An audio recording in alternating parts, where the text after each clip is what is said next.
നിങ്ങളോട് പറഞ്ഞ് ഞങ്ങളെ വോട്ട് ചെയ്യേണ്ടതിരുന്നാൽ തെറ്റല്ലേ? ഞങ്ങളും പോയി വോട്ട് ചെയ്തു.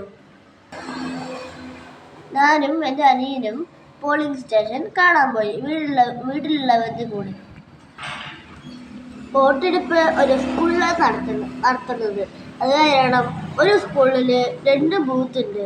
2 ബൂത്തിൽ പുരുഷന്മാരും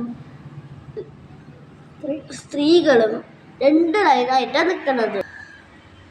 2 വരിയുണ്ട് പറഞ്ഞത് ഓർമ്മയുണ്ടല്ലോ എല്ലാവർക്കും. 2 വരിയിൽ ഓരോരുത്തരായിട്ട് പോകും. ഓരോരുത്തരായിട്ട് പോയിട്ട്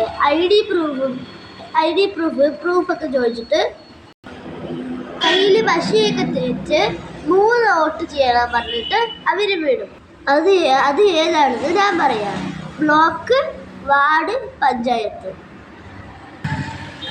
ഇപ്പോൾ എല്ലാവർക്കും മനസ്സിലായിട്ടുണ്ടാവും എങ്ങനെയാണ് വോട്ട് ചെയ്യാറ്. അത് കാരണം ജയ് ഹിന്ദ്.